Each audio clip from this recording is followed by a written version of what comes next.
Hello，大家好，我是议员。相信各位在这个游戏的生涯之中看过有很多个玩家开过很多的黄金宝箱，甚至在我自己的频道之前跟大家展示过一个联盟里面购买了300个黄金宝箱。但是今天的影片有一点不太一样。那各位也知道，在960里面有很多的大哥都是很有钱的，但是今天看到一位大哥，他一个人购买了54个黄金宝箱。之前我看过一些大哥购买黄金宝箱都是购买20多个左右，很少看见一个玩家直接购买了54个，而且是在一天之内。但你们看到这边60多个黄金宝箱呢，其实有一部分不是他买的，有些是其他玩家购买的。所以这边你们也可以看到名字全部都是来自同一个玩家。不过一个玩家能够在一天之内购买54个箱子已经很厉害了。那么究竟这位大哥到底是什么来路呢？是不是新的移民呢？并不是，其实这位大哥在前几个赛季就已经移民过来960了，好像前2个赛季了。而且这位老板并不是只有钱而已，他曾经也是击杀排行前10的玩家。这位大哥就是 Coconing， 大概韩文这样念啊，这样我不确定是不是正确的。Coconing。目前他的击杀总共有680亿，也算是现在前10或者是前5的玩家左右。阵亡也是有1.8亿。至于为什么他这一次购买这么多金箱子呢？我也不知道。反正我们只是负责收取箱子而已，这边就沉浸式的给大家观赏一下。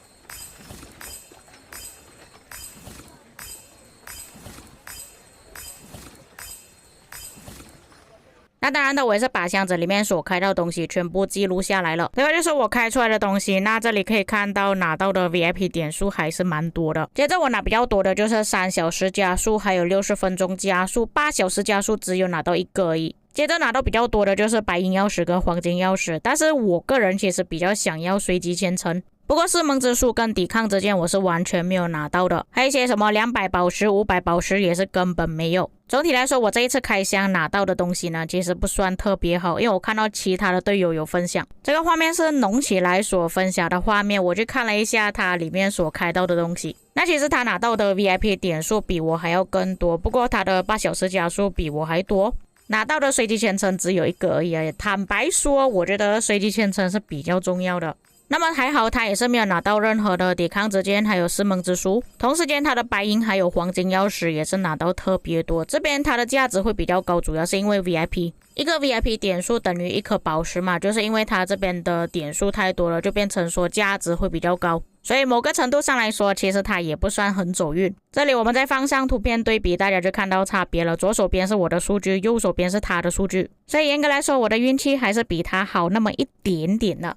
不过我还是希望如果官方能够把 VIP 点数转换成随机签成会更好啊。还有就是那个什么疑兵啊还好我们2个人拿的数量都是一样的，不然就要笑死对方了。但老实说，疑兵也是真的完全没有用处的，我不知道为什么要设计这个东西出来。反而拿到的宝石就比较少，我只有拿到200，他才拿到400而已不管怎样，还是非常感谢这位韩国大佬在一天之内购买了54个黄金箱子不过我觉得他购买黄金宝箱也有可能是另外一个原因，就是欢迎我们的新移民。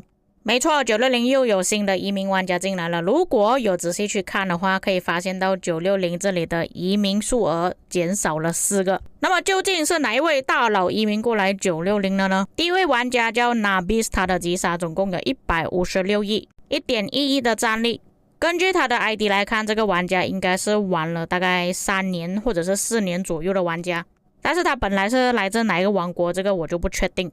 我去看了一下他的相册，他应该是之前2359的玩家移民过来960了。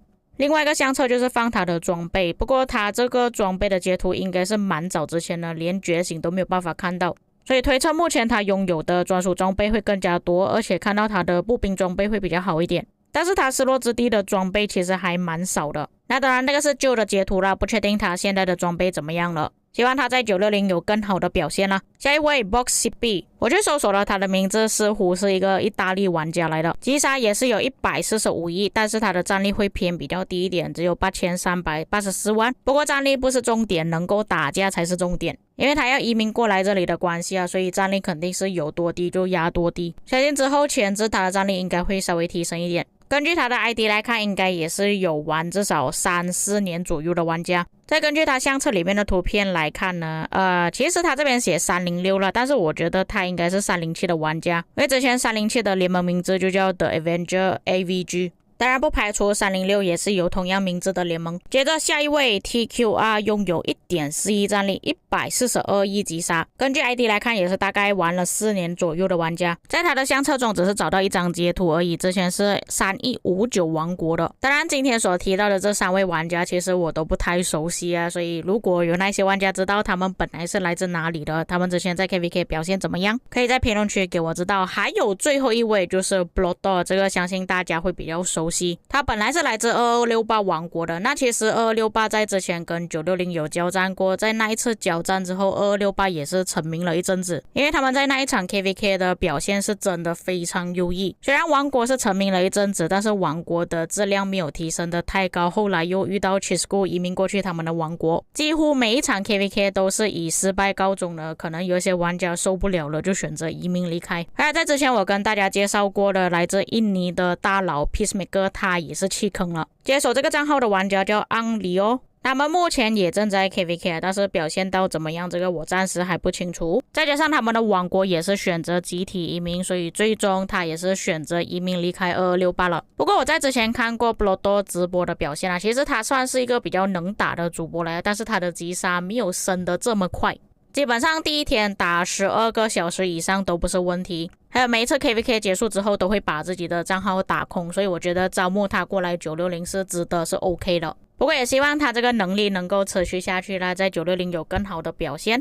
那么影片到这里就快要结束了，不过这边再透露一些事情给大家知道。960目前已经在安排着下一场14级的 KVK 了。可能就是因为我们上一次 KVK 实在是太无聊，都是打一些 AB 族王国，都没有什么战争可以看。我个人觉得960这个王国比起怕输更加害怕的就是没有东西可以战斗，所以我推测他们应该是跟其他的王国约架了，但是哪一些王国他们暂时没有透露。不过当然了，也是要看官方的脸色，如果他不让我们匹配成功的话，大家也没有办法看到14级的战斗。